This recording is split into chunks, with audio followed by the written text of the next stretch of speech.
രാവിലെ പകൽക്കാലത്തെ നമ്മുടെ ഒന്നിച്ചുള്ള ചിന്തയ്ക്കായി ഒരു വാക്യം വായിച്ച് നമ്മൾ ചിന്തിച്ചു കൊണ്ടിരിക്കുന്ന ഭാഗത്തു നിന്ന് തന്നെ വായിച്ച് ഇന്ന് മെസ്സേജ് കൺക്ലൂഡ് ചെയ്യാനാണ് ഞാൻ ആഗ്രഹിക്കുന്നത്. ഫിലിപ്പി ലേഖനം 3-ാം അധ്യായം അതിൻ്റെ 12, 13, 14 വാക്യങ്ങൾ നമുക്ക് വായിക്കാം.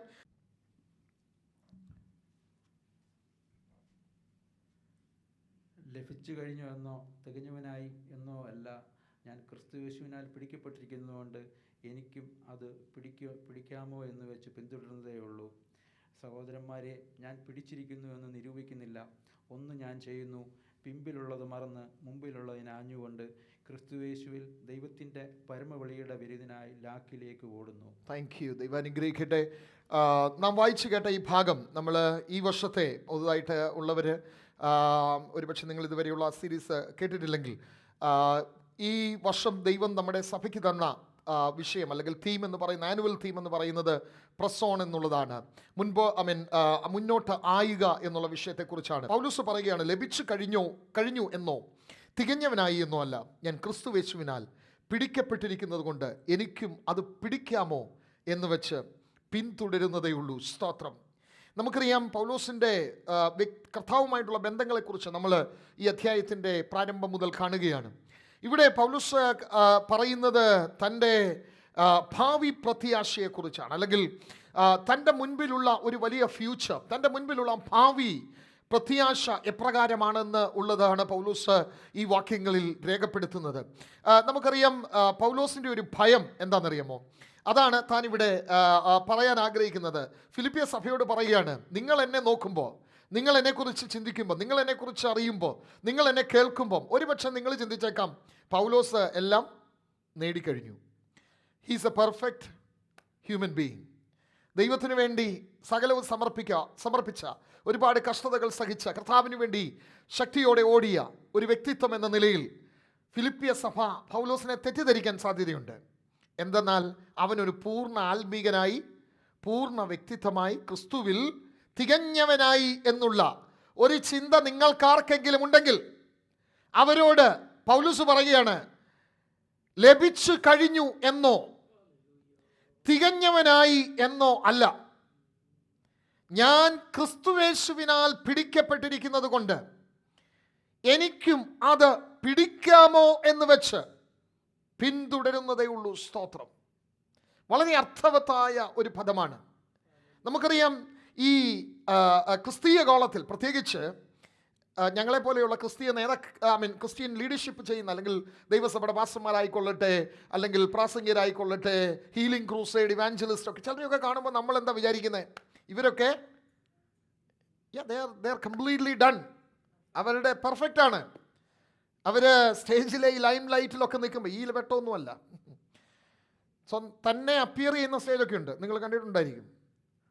ഇങ്ങനെ പ്രത്യക്ഷപ്പെട്ട് വരികയാണ് പ്രാസംഗികൻ, ഹീലിംഗ് ക്രൂസൈഡ് ഇവാഞ്ചലിസ്റ്റ്. നമുക്ക് ഒന്നും കാണത്തില്ല, 10,000 പേര് അല്ലെങ്കിൽ ഉള്ള കൊയർ, അങ്ങനെയൊക്കെയുള്ള സെറ്റപ്പൊക്കെ നിങ്ങൾ കണ്ടിട്ടുണ്ട്. അപ്പം ഇവരൊക്കെ ഈ ലൈം ലൈറ്റ് നിൽക്കുമ്പോൾ നമ്മുടെ ചിന്ത എന്താണ്? It's all done, they are done, fully done. ഇനിയും വിളിച്ചാൽ മതി, അങ്ങ് കർത്താവിൻ്റെ അടുത്തോട്ട് അങ്ങ് പോകാൻ അങ്ങ് ഒരുങ്ങിയിരിക്കണം. പിന്നീട് അതങ്ങനെയൊന്നും അല്ലെന്ന് തെളിഞ്ഞു, അത് പോട്ടെ. അപ്പം ഞാൻ പറഞ്ഞതിൻ്റെ സാരം, പൗലോസിന് അങ്ങനെ ഒരു ഭയമുണ്ട് എന്ന് പറഞ്ഞാൽ സഭ, ഫിലിപ്പിയിലുള്ള വിശ്വാസികൾ അങ്ങനെ ചിന്തിക്കാൻ സാധ്യതയുണ്ടെന്ന് മനസ്സിലാക്കിയ പൗലോസ് അവരോട് പറയുകയാണ്. ഇത് പൗലോസിനെ കുറിച്ച് മാത്രമുള്ള ചിന്തയല്ല, ഫിലിപ്പിയ സഭയിലുള്ള ചില പുള്ളികൾക്ക് അങ്ങനെ ഒരു ചിന്ത അവർക്കും തോന്നി. ഞാൻ എന്നെ തന്നെ നോക്കിയപ്പോൾ ഇറ്റ്സ് ഡൺ, എല്ലാം ഓക്കെയാണ്, ഇനിയും കുഴപ്പമൊന്നുമില്ല. നമ്മുടെ ഭാഷ പറഞ്ഞാൽ കാല് നീട്ടിയിരിക്കുകയാണ്. അടുത്ത പദം സ്റ്റെപ്പ് വെക്കുന്നത് അങ്ങ് കർത്താവിൻ്റെ അടുത്തോട്ട്. അങ്ങനെ ഒരു ചിന്ത വിശ്വാസികളിലും ഉണ്ടാകും എന്ന് നന്നായി അറിയാവുന്ന പൗലോസ് അവരോട് പറയുകയാണ്, സഹോദരന്മാരെ, ലഭിച്ചു കഴിഞ്ഞു എന്നില്ല, പിടിക്കാമോ എന്ന് വെച്ച് ഞാനും കർത്താവിന് വേണ്ടി ഓടുകയാണ്, കർത്താവിൻ്റെ പിന്നാലെ യാത്ര ചെയ്യുകയാണ്, അവനോട് ചേർന്ന് നിൽക്കുകയാണ്. സ്തോത്രം. ഹല്ലേലൂയ. എന്ന് പറഞ്ഞാൽ നമുക്കറിയാം, ഒരു പെർഫെക്ഷൻ എന്ന് പറയുന്നത്, ഒരു സമ്പൂർണ്ണത ക്രിസ്തുവിൽ ലഭിക്കുന്നത് എപ്പോഴാണെന്നറിയാമോ? ഞാനത് പറഞ്ഞു, അവസാന ശ്വാസം വരെ ആ പെർഫെക്ഷന് വേണ്ടി നമ്മൾ നമ്മൾ അതിനുവേണ്ടി പ്രവർത്തിക്കുന്നവരായിരിക്കണം, അല്ലെങ്കിൽ അത് ആഗ്രഹിക്കുന്നവരായിരിക്കണം അവസാന ശ്വാസം വരെ. ആർക്കും ക്ലെയിം ചെയ്യാൻ പറ്റത്തില്ല ഞാൻ പൂർണ്ണനാണെന്നുള്ളത്, ഞാൻ പരിപൂർണ്ണ ആത്മീകനാണ് എന്ന് ഒരു മനുഷ്യനും ക്ലെയിം ചെയ്യാൻ പറ്റത്തില്ല. പക്ഷെ ഒരു കാര്യമുണ്ട്, യു ക്യാൻ വർക്ക് ഔട്ട്. ഓരോ ദിവസവും ഞാൻ പലപ്പോഴും പറഞ്ഞിട്ടുള്ളത് പോലെ ഒറ്റ രാത്രി കൊണ്ട് ആരും എന്താകത്തില്ല, വിശുദ്ധനാകത്തില്ല. ഒറ്റ രാത്രി കൊണ്ട് ആരും പിന്മാറ്റക്കാരനും ആകത്തില്ല. It is a long time process.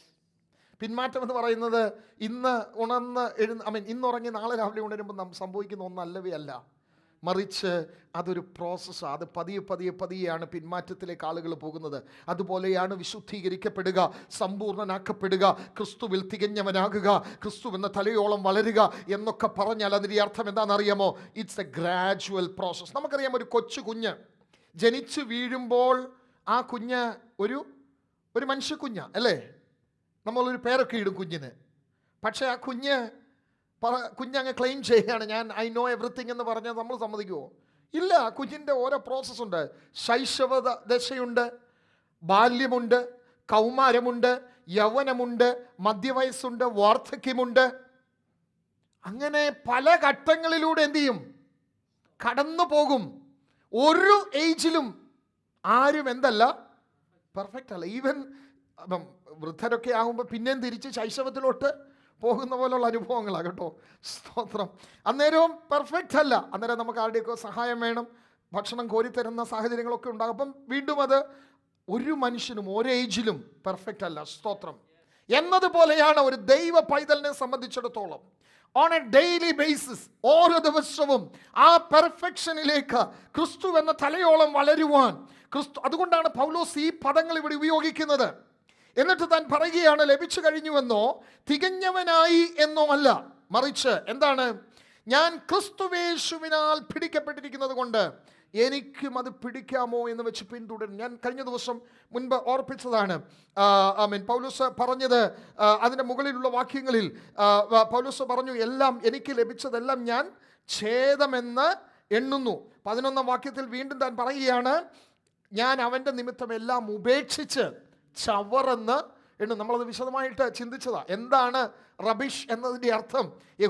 യഹൂദരെ സംബന്ധിച്ചിടത്തോളം ആ അർത്ഥം എന്ന് പറയുന്നത്, സ്തോത്രം, ഒന്നിനും കൊള്ളാത്തത്. ഞാൻ നിങ്ങൾക്ക് പ്രീവിയസ് സെർമൻസ് ഉള്ളത് കേട്ടാൽ മതി, അപ്പം മനസ്സിലാകും. അത് നമ്മളത് വിശദീകരിച്ചതുകൊണ്ട് ഞാൻ ആ ഭാഗത്തോട്ട് കടന്നു പോകുന്നില്ല. എന്ന് പറഞ്ഞാൽ സകലവും ഛേദമെന്നെണ്ണുവാൻ, സകലവും ചപ്പും ചവറുമെന്നെണ്ണുവാൻ, സകലവും ഒന്നും വേണ്ട എന്ന് വെക്കാനുള്ള പൗലോസിൻ്റെ ആഗ്രഹം എന്തുകൊണ്ടാണെന്നറിയാമോ? കർത്താവിൻ്റെ മുൻപിൽ പ്രസന്റബിൾ ആയിരിക്കണം എന്നുള്ള. എഫെസ്യ ലേഖനം 5:27, കറ ചുളുക്കം മുതലായത് ഒന്നുമില്ലാതെ സഭയെ ശുദ്ധയും നിഷ്കളങ്കയുമായി തനിക്ക് തന്നെ തേജസ്സോടെ മുൻനിർത്തേണ്ടതിന് അവൻ എന്ത് ചെയ്തു? തന്നെത്താൻ അവൾക്ക് വേണ്ടി ഏൽപ്പിച്ചു കൊടുത്തു. അപ്പം ക്രിസ്തുവിൻ്റെ രക്തത്താൽ നമ്മൾ ശുദ്ധീകരണം പ്രാപിച്ചത്, ക്രിസ്തുവിൻ്റെ രക്തത്താൽ നമ്മൾ കഴുകൽ പ്രാപിച്ചത്, നമ്മെ കഴുകി കർത്താവിനൊരു പ്രതീക്ഷയുണ്ട്. എന്താണെന്നറിയാമോ? നമ്മളെ പിതാവിൻ്റെ മുൻപിൽ നിർത്തുമ്പോൾ കറ ചുളുക്കം വാട്ടം ഒന്നുമില്ലാത്ത നിഷ്കളങ്കയായ ശുദ്ധയായ ദൈവത്തിൻ്റെ സഭ. എന്നെ കേൾക്കുന്ന പ്രിയ ദൈവവൈതലേ, നമ്മൾ കളക്റ്റീവായിട്ട് ചർച്ചാണ്, പക്ഷെ we are part of a great universal church. ക്രിസ്തുവിൻ്റെ മണവാട്ടി സഭയുടെ ഭാഗമാണ് ഞാനും നിങ്ങളുമെല്ലാം. സ്തോത്രം. സഭ ഒന്നേ ഉള്ളൂ, അത് ക്രിസ്തുവിൻ്റെ മണവാട്ടി സഭയാണ്. കർത്താവിൻ്റെ വരവിങ്കൽ എടുക്കപ്പെടുന്ന ആ കൂട്ടത്തിൽ, അല്ലെങ്കിൽ മരിച്ചു കഴിഞ്ഞാൽ രൂപാന്തരപ്പെടുന്നവരുടെ കൂട്ടത്തിൽ ഞാനും നിങ്ങളും ഉണ്ടാകുക എന്നുള്ളതാണ് ഏറ്റവും വലിയ പ്രാധാന്യമുള്ള വിഷയം. ആ സഭയെ പിതാവിന്റെ മുൻപിൽ ക്രിസ്തു പ്രസന്റ് ചെയ്യുന്നത് ഒരു കറയും പാടില്ല, ഒരു ചുളുക്കവും പാടില്ല. സ്തോത്രം. നമ്മൾ രാവിലെ ഡ്രസ്സൊക്കെ എടുക്കുമ്പോൾ ചുളുങ്ങിയൊക്കെ ഇരിക്കുകയാണെങ്കിൽ നമ്മൾ എന്ത് ചെയ്യും? സമയമെടുത്തത് തേക്കും അല്ലേ? പെട്ടിക്ക് ചൂട് പോരാന്ന് തോന്നുന്ന സന്ദർഭങ്ങളുണ്ടല്ലേ?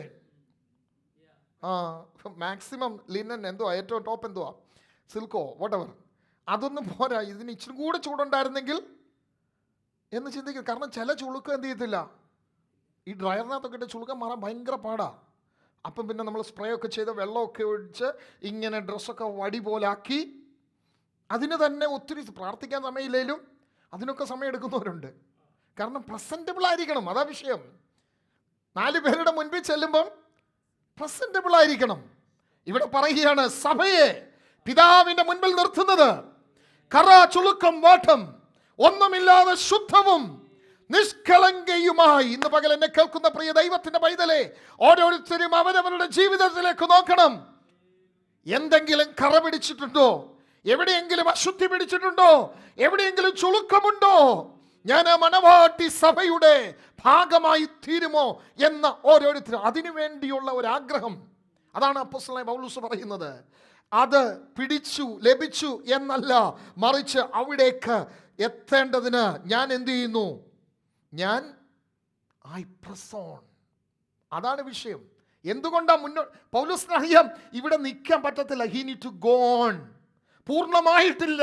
അതുകൊണ്ട് തന്നെ പൗലോസ് പറയുകയാണ് ഐ പ്രസ് ഓൺ. ഞാൻ മുൻപോട്ട് പോകുകയാണ്, ഞാൻ മുൻപോട്ടായുകയാണ്. സ്തോത്രം. അവിടെ എത്തുന്നതും വരെ ഹല്ലേലൂയ I need to move on. എങ്കിൽ മാത്രമേ ആ നിലയിൽ എത്താൻ കഴിയുള്ളൂ. ചിലപ്പം നമ്മുടെയൊക്കെ ക്രിസ്തീയ ജീവിതത്തിൻ്റെ പ്രശ്നം എന്താ? നമ്മുടെയൊക്കെ പലപ്പോഴും നമ്മൾ ചിന്തിക്കുന്നത് നമ്മളവിടെ എത്തിയെന്നാണ് ചിന്തിക്കുന്നത്. Many think that we are already there. അത് ഭയങ്കര ഡേഞ്ചറസ് പൊസിഷനാണ് കേട്ടോ. സ്തോത്രം. ആരും അങ്ങനെ ചിന്തിക്കരുത്. It is impossible. ഒരിക്കലും ചിന്തിക്കരുത് ഞായറാഴ്ച ഞാൻ ആരാധനയ്ക്ക് ഇന്ന് പോകുന്നതിനോടുകൂടി എല്ലാം ഓക്കെയാണ്. ഇല്ല പ്രിയരെ, ഇല്ല. ഹല്ലേലൂയ. You will know. നിങ്ങൾക്കത് അറിയാൻ കഴിയും. ഹല്ലേലൂയ. കർത്താവുമായിട്ടുള്ള ആഴമേറിയ ബന്ധത്തിൽ അടുത്തിരിക്കാൻ കഴിയാത്ത സന്ദർഭങ്ങളിൽ ഹല്ലേലൂയ ശത്രു ഹല്ലേലൂയ നമ്മോട് അവൻ്റെ പോരുകൾ ഉയർത്തുമ്പോൾ, അവൻ്റെ പരീക്ഷണശാലയിലേക്ക് നമ്മെ നയിക്കുമ്പോൾ, അവിടെ കർത്താവിൻ്റെ നാമത്തിൽ ജയമെടുക്കണമെങ്കിൽ ദൈവകൃപയുടെ അളവറ്റ ഹല്ലേലൂയ അമിതമായ ആ ദൈവകൃപയുടെ അളവ് എന്നിലും നിങ്ങളിലും ഉണ്ടായിരിക്കണം. ആ പരിശുദ്ധാത്മാവിൻ്റെ നിറം ഉണ്ടായിരിക്കണം. എങ്കിൽ മാത്രമേ എനിക്ക് നിങ്ങൾക്ക് നമ്മുടെ ക്രിസ്തീയ ജീവിതത്തിൽ മുന്നോട്ട് പോകാൻ കഴിയുകയുള്ളൂ. ഒരിക്കലും ചിന്തിക്കരുത് ഞാൻ അവിടെ എത്തിയെന്ന്. ഞാനിങ്ങനെ കഴിഞ്ഞ ദിവസം വായിച്ചപ്പോൾ ഇങ്ങനെ വായിക്കുകയുണ്ടായി. സ്പെയിൻ, നമുക്കറിയാം സ്പെയിൻ ഒരു കൊച്ചു രാജ്യമാണ്, യൂറോപ്പിൻ്റെ ഒരു കൊച്ചു രാജ്യം. 15ാം നൂറ്റാണ്ടിൽ സ്പെയിൻ ലോകത്തിലെ വൺ ഓഫ് ദി ലീഡിങ് നേഷൻസിൽ ഒന്നായിരുന്നു. അപ്പോൾ അവരുടെ ഒരു നാണയം ഇറക്കി. അവരുടെ നാഷണൽ പ്രൈഡ് അല്ലെങ്കിൽ അവർ തന്നെ അങ്ങ് പറഞ്ഞു ഞങ്ങൾ ലോകത്തിലെ ഏറ്റവും വലിയ രാജ്യമാണെന്ന് പറഞ്ഞിട്ട് അവരൊരു കോയിൻ ഇറക്കി. ആ കോയിനിൽ അവരിങ്ങനെ എഴുതി വെച്ചു നത്തിങ് ബിയോണ്ട്. ഒന്നും ഇതിനപ്പുറത്തോട്ട് ഇല്ല. അവരുടെ കോയിനിൽ ഇൻസ്ക്രൈബ് ചെയ്തിരുന്നതാണ് ദർ ഈസ് നത്തിങ് ബിയോണ്ട്. ഇതിനപ്പുറത്തോട്ട് ഒന്നുമില്ല. പക്ഷെ പിന്നെ കുറച്ച് വർഷം കഴിഞ്ഞപ്പോൾ പുതിയ രാജ്യങ്ങൾ, പുതിയ ജോഗ്രഫിക്കൽ ലൊക്കേഷൻസ് കണ്ടുപിടിച്ചു. അമേരിക്ക ഉൾപ്പെടെയൊക്കെ നമുക്കറിയാം. കൊളംബസ് അമേരിക്ക പോയപ്പോൾ ഇത് തന്നെ സംഭവിച്ചത്. കൊളംബസ് അമേരിക്ക കണ്ടുപിടിക്കാൻ പോയി. അല്ലെങ്കിൽ ഈ കരയ്ക്കപ്പുറത്ത്, ഈ കടലിനപ്പുറത്ത് ഒരു രാജ്യമുണ്ടെന്ന് കൊളംബസ് മനസ്സിലാക്കി. താൻ ഒരു വലിയ കപ്പൽ പടയുമായി കപ്പലിൽ യാത്ര ചെയ്യുകയാണ്. അപ്പോൾ ആളുകളൊക്കെ പറഞ്ഞു, കൂടെ യാത്ര ചെയ്യുന്നവർ പറഞ്ഞു കൊളംബസേ മതി, കുറേ ദിവസങ്ങൾ യാത്ര ചെയ്തിട്ട് ഒന്നും കാണുന്നില്ല, കടൽ മാത്രമേ ഉള്ളൂ, കടൽ മാത്രമേ കാണാനുള്ളൂ. എത്ര ദൂരം മുന്നോട്ട് പോയിട്ടും കൂടെയുള്ളവരെല്ലാം ക്ഷീണിച്ചു. കൂടെയുള്ളവർ പിറുപിറുക്കാൻ തുടങ്ങി. പലർക്കും രോഗികളായി, പലരും വഴിമധ്യേ മരിച്ചു. കൊളംബസ് പറഞ്ഞു ഇല്ല, ഇതിനപ്പുറത്തൊരു കരയുണ്ട്. ഒത്തിരി പേർ അദ്ദേഹത്തെ ഡിസ്കറേജ് ചെയ്യാൻ നോക്കി. പലരും പറഞ്ഞു ഇതിനപ്പുറത്തൊരു കരയില്ല. കുറേ ദിവസങ്ങൾ കഴിഞ്ഞപ്പോൾ കൊളംബസ് ഒരു ദിവസം രാവിലെ എഴുന്നേറ്റ് നോക്കുമ്പോൾ പക്ഷികൾ പറക്കുന്നു. കൊളംബസ് പറഞ്ഞു there is a shore beyond this sea. ഇതിനപ്പുറത്തൊരു കരയുണ്ട്. സ്തോത്രം. അദ്ദേഹം ആ ഒരു ചിന്തയിൽ ഉറച്ച് താൻ മുന്നോട്ട് പോയത്. അങ്ങനെയാണ് അമേരിക്ക കണ്ടുപിടിച്ചതെന്ന് ഞാൻ വായിച്ചിട്ടുണ്ട്. ഞാൻ പറഞ്ഞതിൻ്റെ സാരം, അപ്പം ഈ സ്പെയിൻ അങ്ങനെ ചിന്തിച്ചു. പക്ഷെ പിന്നീട് അവർക്ക് മനസ്സിലായി ഞങ്ങളല്ല ലോകത്തെ. പുതിയ രാജ്യങ്ങൾ വന്നപ്പോൾ, പുതിയ ജോഗ്രഫിക്കൽ ലൊക്കേഷൻസ് കണ്ടുപിടിക്കപ്പെട്ടപ്പോൾ അവരുടെ നാണയത്തിൽ എഴുത്ത് തിരുത്തി ഇങ്ങനെ എഴുതി there is more beyond. ഇതിനപ്പുറത്ത് ഒരുപാടുണ്ട്. സ്തോത്രം. ഇന്ന് പകൽ എന്നെ കേൾക്കുന്ന പ്രിയ ദൈവത്തിൻ്റെ പൈതൽ, ഇതാണ് നമ്മുടെ പ്രശ്നം. പലപ്പോഴും നമ്മൾ വിചാരിക്കുന്നത് അവിടെ എത്തിയെന്ന, അവിടെ എത്തിപ്പെട്ടു എന്നാണ്. നമ്മുടെ ആ പോയിന്റിൽ നാം റീച്ച് ചെയ്തിരിക്കുന്നു. ഇല്ല.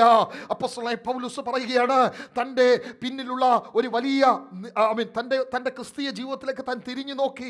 കർത്താവിന് വേണ്ടി അനുഭവിച്ച കഷ്ടതകൾ, നിന്ന് പങ്കപ്പാടുകളൊക്കെ അവിടെ അക്കമിട്ട് നിരത്തി താൻ പറയുകയാണ്, സഹോദരന്മാരെ ഞാൻ പിടിച്ചു എന്നല്ല, പിടിക്കാമോ എന്ന് വെച്ച് സ്തോത്രം ഹല്ലേലൂയ മുന്നോട്ട് പോവുകയാണ്. ഇന്ന് പകൽക്കാലം ആരെങ്കിലും അവിടെ എത്തി എന്ന് ചിന്തിക്കുന്നുണ്ടെങ്കിൽ, ഈ പകൽക്കാലം ദൈവത്തിൻ്റെ പരിശുദ്ധാത്മാവിൽ ഞാൻ ഓർപ്പിക്കട്ടെ, no, there is much beyond, there is more beyond. Hallelujah.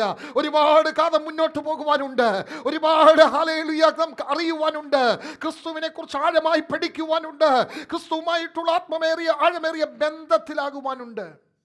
കർത്താവിൻ്റെ ദാസനൊക്കെ പലപ്പോഴും നമ്മൾ ഇവിടെ പറഞ്ഞിട്ടുള്ളതാണ്. പ്രസംഗിച്ചുകൊണ്ടിരിക്കുമ്പോൾ തന്നെ കർത്താവിൽ മരിച്ച ഒത്തിരി ദൈവഭക്തന്മാരുണ്ട്. സ്തോത്രം. ആ സമയത്ത് സ്തോത്രം, ദൈവം, എൻ്റെ ഒരു ചിന്തയതാ, പല നിലയിൽ ഭക്തന്മാർ മരിച്ചിട്ടുണ്ട്. എല്ലാവരും പ്രസംഗിച്ചുകൊണ്ടിരിക്കുമ്പോൾ മരിക്കും എന്നതിൻ്റെ അർത്ഥമല്ല. ഞാൻ പറഞ്ഞതിൻ്റെ സാരം, ജീവിതത്തിൻ്റെ അവസാന സന്ദർഭങ്ങളിലേക്ക് എത്തുമ്പോൾ ചില അഷ്വറൻസ് ദൈവം നമുക്ക് തരും. പൗലോസിനും അത് അറിയത്തില്ല എപ്പോൾ സംഭവിക്കുമെന്ന്. അത് ഈ കാരാഗൃഹവാസത്തിൽ ഈ ലേഖനം എഴുതി പുറത്തു പോകുമോ എന്നൊന്നും പൗലോസിന് അറിയത്തില്ല. പിന്നീട് 2 വർഷം കൂടെ അദ്ദേഹം ജീവിച്ചിരിക്കുമെന്നും പൗലോസിന് അറിയത്തില്ല. ഇവിടുന്ന് റിലീസ് ചെയ്യപ്പെടുമെന്നും അറിയത്തില്ല. പക്ഷേ പൗലോസ് പറയുകയാണ്, സഹോദരന്മാരെ, ഞാൻ ഇവിടെ എത്തിയിട്ടില്ല. ഓരോ നിമിഷവും അവിടെ എത്താൻ വേണ്ടി ഐ പ്രസ് ഓൺ. ഈ 2021 ഇത്രയും ദിനങ്ങൾ, ഇത്രയും മാസങ്ങൾ പ്രസ് ഓൺ ചെയ്യാൻ കർത്താവ് കൃപ തന്നില്ലേ? സ്തോത്രം. Hallelujah. I believe the Lord will continue to help us. ദൈവം വീണ്ടും നമ്മെ സഹായിക്കും. ഹല്ലേലൂയ. താൻ ദൈവത്തിൻ്റെ കൃപയിൽ ആശ്രയിച്ച് മുൻപോട്ട് പോകുവാൻ നമുക്ക് ഇടയാകും. ഹല്ലേലൂയ. ലൂക്കോസിന്റെ സുവിശേഷം 9-ാം അധ്യായത്തിന്റെ 62-ാം വാക്യത്തിൽ നമ്മൾ ഇങ്ങനെ വായിക്കുന്നുണ്ട്, കലപ്പയ്ക്ക് കൈ കൊടുത്തിട്ട് തിരിഞ്ഞു നോക്കരുതെന്നതിനെ കുറിച്ച് കർത്താവ് പറഞ്ഞത്. കലപ്പയ്ക്ക്, അതാണ് പൗലോസ് ഇവിടെ പറയുന്നത്. ഞാൻ ഈ കലപ്പയ്ക്ക് കൈവച്ചു, ഞാൻ ഈ സുവിശേഷ വേലയിൽ ഇറങ്ങി തിരിച്ചു, ഒരിക്കലും പുറകോട്ട് തിരിഞ്ഞു നോക്കിയിട്ടില്ല കർത്താവിനെ. എന്നിട്ട് ഇവിടെ കർത്താവിനെ പിൻപറ്റി താൻ മുന്നോട്ട് പോവുകയാണ്. താൻ എന്നിട്ട് പറയുകയാണ് ആ വാക്യത്തിൽ തന്നെ, ഞാൻ പിടിക്കാമോ എന്ന് വെച്ച് ഓടുകയാണ്. അപ്പോൾ അത് കുറച്ചും കൂടെ മനോഹരമായിട്ട്, അത് ഇംഗ്ലീഷിൽ എനിക്കൊന്ന് ഇച്ചിരി ബ്യൂട്ടിഫുൾ ആണ്. But I press on so that I may lay hold of that for which also I was laid hold by Christ Jesus. ആ പദപ്രയോഗം കുറച്ചുകൂടെ മനോഹരം ഇംഗ്ലീഷിലാണ്. അതിൻ്റെ അർത്ഥം പൂർണ്ണ നിലയിൽ ലഭിക്കുന്നത് എന്താണെന്നറിയാമോ? താൻ പറയുകയാണ്, ക്രിസ്തു എന്നെ അങ്ങ് പിടിച്ചു. സ്തോത്രം. താൻ ലോകത്തിന് വേണ്ടി ഓടിയ മനുഷ്യനാണ് എന്ന് പറഞ്ഞാൽ മറ്റൊരു നിലയിൽ ലോകത്തിന് വേണ്ടി ഓടി, പിന്നീട് ദൈവം അല്ലെങ്കിൽ യഹോവയായ ദൈവം, യഹൂദന്മാർക്ക് വേണ്ടി വളരെ വീറോടെ, വാശിയോടെ, തീഷ്ണതയോടെ ഓടിയ ഒരു മനുഷ്യൻ. പക്ഷേ he was taken hold by Christ Jesus. ക്രിസ്തു അവനെ പിടിച്ചു. Praise God. നമുക്ക് ആ കൺവേർഷൻ എക്സ്പീരിയൻസ് ഒക്കെ അറിയാം. പൗലോസ് ഇവിടെ പറയുകയാണ്, he took hold of me. അവൻ എന്നെ എന്ത് ചെയ്തു? പിടിച്ചു. ഇനി ഞാൻ ചെയ്യുന്ന എന്താ? അവനെ പിടിക്കാമോ? ആ കർത്താവ് എനിക്ക് തന്നത്, സ്തോത്രം, പിടിക്കാമോ എന്ന് വെച്ച്. ഞാൻ പറയുന്നത് നിങ്ങൾക്ക് മനസ്സിലായോ? Jesus took hold of him. അപ്പം നമ്മുടെ ഭാഷ പറഞ്ഞാൽ പിന്നെ ഒരു പ്രശ്നവുമില്ല. കർത്താവ് നമ്മളെ വിളിച്ചു കഴിഞ്ഞാൽ എവറിത്തിങ് ഈസ് ഓക്കെ അല്ലേ? സ്തോത്രം. പക്ഷെ ഒരു കാര്യം ഇവിടെ പൗലോസ് പറയാണ്, I am trying to take hold of him. ക്രിസ്തുവിനെ അറിയാൻ, ക്രിസ്തു എന്ന തലയോളം വളരാൻ, ക്രിസ്തുവിനെ പിടിച്ചിട്ടുണ്ടെന്നുള്ളത് സത്യമാണ്. പക്ഷേ I need to move on. ഹല്ലേലൂയ. അവനിൽ ആശ്രയിച്ചുകൊണ്ട്, ഹല്ലേലൂയ, അവന് വേണ്ടി ജീവിക്കുവാൻ. അതുകൊണ്ടാണ് ക്രിസ്തു ഇവനെ പിടിച്ചു. ക്രിസ്തുവിനുള്ളത് പിടിക്കാമോ എന്ന് വെച്ച് താനിങ്ങനെ ഓടുന്നത് കൊണ്ടാണ് പുറകിലുള്ളതൊക്കെ എറിഞ്ഞു കളയേണ്ടി വന്നത്. സ്തോത്രം. മേളി ഒരു വലിയ നഷ്ടത്തിൻ്റെ കണക്ക് പറഞ്ഞില്ലേ? ഞാൻ അന്ന് പറഞ്ഞത് ഓർക്കുന്നുണ്ടോ? നഷ്ടങ്ങൾ ഒത്തിരിയുണ്ട്, പക്ഷെ ലാഭം സിംഗുലറാണ്, ഒറ്റ കാര്യമുള്ളൂ. He had so much of loss. അതെല്ലാം പ്ലൂറൽ ഫോമിലാണ് ഉപയോഗിച്ചിരിക്കുന്നത്. ഒത്തിരി കാര്യങ്ങൾ നഷ്ടപ്പെട്ടു. ബട്ട് ഫോർ വൺ പ്രോഫിറ്റ്, ഒറ്റ കാര്യം ലാഭം, അത് യേശു കർത്താവ്, മറ്റൊന്നുമല്ല. അതാണ് ലോകത്തിൻ്റെ പ്രിൻസിപ്പിളുമായിട്ട് അവിടെ അത് കോൺട്രഡിക്റ്റ് ആകുന്നത്. ലോകത്തിൽ ഹല്ലേലൂയ സ്തോത്രം, നഷ്ടങ്ങൾ ഒത്തിരി നമുക്ക് ഇഷ്ടമല്ല. ഒരു കാര്യമൊക്കെ നഷ്ടപ്പെട്ടാൽ ഓക്കെ, പക്ഷേ ലാഭത്തിൻ്റെ കണക്ക് നമുക്ക് എപ്പോഴും കൂടി നിൽക്കണം. പല തലത്തിൽ ലാഭങ്ങൾ ഉണ്ടാകണം. ഒരു ലാഭം കൊണ്ട് നമ്മൾ സംതൃപ്തരാകുന്നവരല്ല. അതാണ് മനുഷ്യന്റെ സ്വഭാവം. എന്നാൽ പൗലോസ് പറയുകയാണ്, ഒരു ദൈവ പൈതൽ എന്ന നിലയിൽ, സുവിശേഷത്തിന് ചുമല് കൊടുത്ത ഒരു വ്യക്തി എന്ന നിലയിൽ, കർത്താവിനെ പിൻപറ്റുന്ന ഒരു വ്യക്തി എന്ന നിലയിൽ എനിക്ക് നഷ്ടങ്ങൾ ഒരുപാടുണ്ടായി. Just to take hold of him, അവനെ പിടിക്കാൻ, അവന് ആ കർത്താവിന്റെ വചനം പിൻപറ്റാൻ. Therefore I press on. സ്തോത്രം. ക്രിസ്തുവിനെ ലക്ഷ്യമാക്കി അവനെ ലാക്കാക്കി ഓടുകയാണ്. പൗലോസിനെ കർത്താവ് കരം കൊടുത്തപ്പോൾ, പൗലോസിനെ കർത്താവ് വിളിച്ചപ്പോൾ പല കാര്യങ്ങൾ പൗലോസ് പറയുന്നുണ്ട്. വാക്യങ്ങൾ ഒത്തിരിയുണ്ട്, വായിക്കേണ്ട, ഞാൻ ആ ഭാഗങ്ങളൊന്നും വിശദീകരിക്കുന്നില്ല. അവനെ റോമലേഖനത്തിൽ 6-ാം അധ്യായത്തിൽ നമ്മൾ വായിക്കുന്നു, യേശു പൗലോസിനെ ഒരു പുതിയ മനുഷ്യനാക്കി മാറ്റി. അവനെ പിടിച്ചപ്പോൾ എന്താ സംഭവിച്ചതെന്നറിയാമോ? He became a new creation, a new personality, a new character. പൗലോസിൻ്റെ പഴയ സ്വഭാവമെല്ലാം മാറി ഒരു പുതിയ മനുഷ്യനാക്കി കർത്താവ് അവനെ മാറ്റി.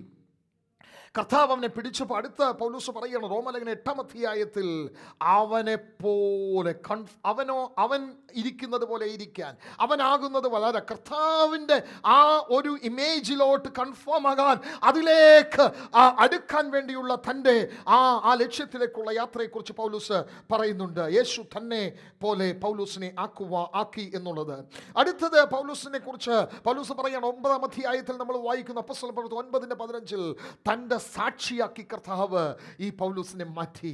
Hallelujah. He became a witness of the gospel of Jesus Christ. ക്രിസ്തുവിന്റെ സുവിശേഷത്തിന്റെ സാക്ഷിയാക്കി അവനെ മാറ്റി. 9-ാം അധ്യായത്തിന്റെ 16-ാം വാക്യത്തിൽ വീണ്ടും നമ്മൾ കാണുന്നു, അവിടെ എഴുതിയിരിക്കുന്നത് എന്താണെന്നറിയാമോ? പൗലോസിനെ കഷ്ടപ്പെടുവാൻ, ഹല്ലേലൂയ, അവനെ കഷ്ടതയിലേക്ക് നയിക്കുവാൻ, അപ്പോസ്തല പ്രവൃത്തി 9:16 ഹല്ലേലൂയ, കഷ്ടങ്ങൾ അനുഭവിക്കുവാൻ അവനെ ദൈവം വിളിച്ചു. ഹല്ലേലൂയ. അതുമാത്രവുമല്ല, പൗലോസ് ഇവിടെ പറയുകയാണ്, അവൻ്റെ ഉയർത്തെഴുന്നേൽപ്പിലേക്ക്, അല്ലെങ്കിൽ ക്രിസ്തു ഉയർത്തെഴുന്നേറ്റതുപോലെ ഞാനും ഉയർത്തെഴുന്നേൽക്കും. ആ ഉയർത്തെഴുന്നേൽപ്പിൻ്റെ ശക്തി എനിക്കും അനുഭവിക്കുവാൻ കഴിയണം. ആ നിലയിൽ കർത്താവുമായിട്ടുള്ള ബന്ധം, കർത്താവ് പിടിച്ചതുകൊണ്ടുള്ള അടുത്ത ഗുണമെന്ന് പറയുന്നത്, hallelujah, he can experience the power of resurrection. ഇന്ന് പകൽക്കാലം എന്നെ കേൾക്കുന്ന പ്രിയ ദൈവത്തിൻ്റെ പൈതലേ, സോ പൗലോസ് പറയുന്നത് എന്താണ്? ഇതൊരു അപ്വേർഡ് കോളാണ്, മുകളിൽ നിന്നുള്ള ഒരു വിളിയാണ്. അതുകൊണ്ട് അവൻ പറഞ്ഞത്, ലഭിച്ചു കഴിഞ്ഞുവെന്നോ തികഞ്ഞവനായി ഒന്നുമല്ല, ഞാൻ ക്രിസ്തുവേശുവിനാൽ പിടിക്കപ്പെട്ടിരിക്കുന്നത് കൊണ്ട് എനിക്കും അത് പിടിക്കാമോ എന്ന് വെച്ച് പിന്തുടരുന്നതേയുള്ളൂ. സഹോദരന്മാരെ, ഞാൻ പിടിച്ചിരിക്കുന്നു എന്ന് നിരൂപിക്കുന്നില്ല. ഒന്ന് ഞാൻ ചെയ്യുന്നു, പിൻപിലുള്ളത് മറന്ന് മുൻപിലുള്ളത് ആഞ്ഞും കൊണ്ട് ക്രിസ്തുവേശുവിൻ്റെ പരമവിളിയുടെ ലാക്കിലേക്ക് ഞാൻ ഓടുകയാണ്. അപ്വേർഡ് കോൾ, കർത്താവിൻ്റെ മുകളിൽ നിന്നുള്ള വിളി. താൻ ആ വിളിയിൽ ആകൃഷ്ടനായപ്പോൾ പൗലോസ് പറയാണ്, ബാക്കിയെല്ലാം ഞാൻ മറന്നു, എൻ്റെ പിൻപിലുള്ളതിനെല്ലാം മറന്നു. സ്തോത്രം. ഇന്ന് പകൽക്കാലം പിൻപിലുള്ളത് പലതും മറക്കാൻ കഴിയാത്തതിൻ്റെ കാരണം എന്താണെന്നറിയാമോ? ആ വിളിയുടെ പ്രാധാന്യം തിരിച്ചറിയാത്തത് കൊണ്ടാണ്. സ്തോത്രം. ഈ സുവിശേഷത്തിൻ്റെ ഇമ്പോർട്ടൻസ് അറിയാത്തത് കൊണ്ടാണ്, ക്രിസ്തുവിൻ്റെ വ്യക്തിപ്രഭാവത്തിൻ്റെ ആ ശ്രേഷ്ഠതയിൽ ഞാനും നിങ്ങളും ആകാത്തത് കൊണ്ടാണ് പലതും മറക്കാൻ ഇന്നും ബുദ്ധിമുട്ടുള്ളത്. ഞാനും നിങ്ങളും കർത്താവിനാൽ പിടിക്കപ്പെട്ട് കഴിഞ്ഞാൽ, സ്തോത്രം, നമ്മൾ പുറകിലുള്ളതെല്ലാം മറക്കും. ഒറ്റ ചിന്തയെ കാണത്തുള്ളൂ, നിത്യതയെ ലക്ഷ്യമാക്കി ഓടുക. This is an upward call. ഈ വിളിയാണ് ഞാനും നിങ്ങളുമൊക്കെ തിരിച്ചറിഞ്ഞത്. ഈ വിളിയുടെ മുൻപിലാണ് ഞാനും നിങ്ങളും സമർപ്പിച്ചത്. ഇന്ന് പകൽക്കാലവും ഈ വചനത്തിൻ്റെ മുൻപിൽ നാം ഇരിക്കുമ്പോൾ 2021 കഴിഞ്ഞ മാസങ്ങളിലൊക്കെ ഹല്ലേലൂയ പ്രസോൺ ചെയ്യാൻ, മുന്നോട്ട് പോകാൻ കൃപ തന്ന കർത്താവ്, ഹല്ലേലൂയ, നമ്മുടെ ജീവന്റെ അവസാന ശ്വാസം വരെ മുന്നോട്ട് പോകാൻ, പ്രസോൺ ചെയ്യാൻ, ഹല്ലേലൂയ, ദൈവകൃപ കൊണ്ട് നമ്മെ നിറയ്ക്കുമെന്ന് ഇന്ന് പകൽ എത്ര പേർക്ക് വിശ്വാസമുണ്ട്? ഈ പകലും നമുക്കൊന്നും പുകഴാനില്ല. ഞാൻ ഈ ഭാഗം വായിച്ചപ്പോൾ എൻ്റെ ഹൃദയത്തിലേക്ക് വന്ന പെട്ടെന്നൊരു ചിന്ത ഇതാണ്, ഇനി ഒരു അപ്വേർഡ് കോളുണ്ട്. സ്തോത്രം. മേളിൽ നിന്നൊരു വിളി വരും. ഹല്ലേലൂയ. 1 കൊരിന്ത്യർ ലേഖനം 15-ാം അധ്യായം അതിൻ്റെ 52-ാമത്തെ വാക്യം കൂടെ വായിക്കാം. 1 Corinthians 15:52. ഞാനൊരു മർമ്മം നിങ്ങളോട് പറയാം. യെസ്. നാം എല്ലാവരും നിദ്ര കൊള്ളുകയില്ല, എന്നാൽ അന്ത്യകാഹളത്തിങ്കൽ പെട്ടെന്ന് കണ്ണിമയ്ക്കുന്നതിനിടയിൽ നാം എല്ലാവരും രൂപാന്തരപ്പെടും. കാഹളം ധ്വനിക്കും, മരിച്ചവർ അക്ഷയരായി ഉയർക്കുകയും നാം രൂപാന്തരപ്പെടുകയും. കാഹളം ധ്വനിക്കും. There is an upward call. സ്തോത്രം. ഒരു അപ്വേർഡ് കോളിൽ ആകൃഷ്ടരായിട്ടാണ് ഞാനും നിങ്ങളുമൊക്കെ ഈ കർത്താവിനെ പിൻപറ്റുന്നത്. ആ കോളിൽ, ആ വിളിയിൽ ആകൃഷ്ടരായി നമ്മൾ മുന്നോട്ട് പോയിക്കൊണ്ടിരിക്കുകയാണ്. നമ്മൾ ആഞ്ഞുകൊണ്ടിരിക്കുകയാണ് ലക്ഷ്യത്തിലെത്താൻ വേണ്ടി. ഇനിയും കാഹളം ധ്വനിക്കും, മരിച്ചവർ അക്ഷയരായി ഉയർക്കുകയും നാം രൂപാന്തരപ്പെടുകയും ചെയ്യും. ഇന്ന് പകൽക്കാലം എന്നെ കേൾക്കുന്ന പ്രിയ ദൈവത്തിൻ്റെ പൈതലേ, ഈ ഇരിക്കുന്ന ഇരിപ്പിൽ, ഈ ആരാധനാലയത്തിൽ നാം ഇരിക്കുമ്പോൾ കാഹളം ധ്വനിച്ചാൽ ഞാൻ ഞാൻ രൂപാന്തരപ്പെടും, എൻ്റെ ഈ മൺശരീരം രൂപാന്തരപ്പെടുമെന്ന് ഇന്ന് പകൽ എത്ര പേർക്ക് ഉറപ്പുണ്ട്? സ്തോത്രം. കാഹളം, there is an upward call. അടുത്ത വിളി മുകളിൽ നിന്ന് കേൾക്കുമ്പോൾ അത് നാം പറയാറുള്ളത് പോലെ കർത്താവിൻ്റെ കാഹളമായിക്കൊള്ളട്ടെ, നമ്മുടെ മരണത്തിനുള്ള വിളിയായിക്കൊള്ളട്ടെ. സ്തോത്രം. ഇങ്ങോട്ട് പോരുവീൻ, എൻ്റെ അടുത്തേക്ക് പോരുവീൻ, എൻ്റെ മകനെ, എൻ്റെ മകളെ എന്ന് പറഞ്ഞ് ക്രിസ്തുവിൻ്റെ ഇമ്പ ശബ്ദമാണ് നമ്മുടെ കാതിലടുത്ത് മുഴങ്ങുന്നതെങ്കിൽ, സ്തോത്രം, അവിടെ എത്തിച്ചേരുക എന്നതിനേക്കാൾ പ്രധാനമായിട്ട് യാതൊന്നുമില്ല. അതിനുവേണ്ടി എത്ര വില കൊടുക്കുവാനും ഞാനും നിങ്ങളും തയ്യാറായിരിക്കണം. എന്തൊക്കെ നഷ്ടപ്പെടേണ്ടി വന്നാലും, എന്തൊക്കെ വേണ്ട എന്ന് വെക്കേണ്ടി വന്നാലും. സ്തോത്രം. തെസ്സലോനിക്ക ലേഖനത്തിൽ വീണ്ടും നമ്മൾ കാണുന്ന വാക്യം വളരെ മനോഹരമാണ്. അതുകൂടെ വായിച്ച് ഞാൻ എൻ്റെ വാക്കുകളെ അവസാനിപ്പിക്കുകയാണ്. ഒന്ന് തെസ്സലോനിയൻസ്, ഫസ്റ്റ് തെസ്സലോനിയൻസ് 4:16-17 വാക്യങ്ങൾ കൂടെ വായിക്കാം. സ്തോത്രം. കർത്താവ് താൻ ഗംഭീരനാദത്തോടും പ്രധാന ദൂതൻ്റെ ശബ്ദത്തോടും ദൈവത്തിൻ്റെ കാഹളത്തോടും കൂടെ സ്വർഗത്തിൽ നിന്ന് ഇറങ്ങി വരികയും ക്രിസ്തുവിൽ മരിച്ചവർ മുമ്പേ ഉയർത്തെഴുന്നേൽക്കുകയും ചെയ്യും. പിന്നെ ജീവനോട് ശേഷിക്കുന്ന നാം അവരോട് ഒരുമിച്ച് ആകാശത്തിൽ കർത്താവിനെ എതിരേൽപ്പാൻ മേഘങ്ങളിൽ എടുക്കപ്പെടും. ഇങ്ങനെ നാം എപ്പോഴും കർത്താവിനോടെ ഇരിക്കും. കണ്ടോ, പൗലോസ് അത് അല്പം കൂടെ കൊരിന്ത്യ ലേഖനത്തിൽ പറഞ്ഞ കാര്യം വിശദീകരിച്ച് തെസ്സലോനിക്കയിലുള്ള വിശ്വാസികളോട് പറയുകയാണ്.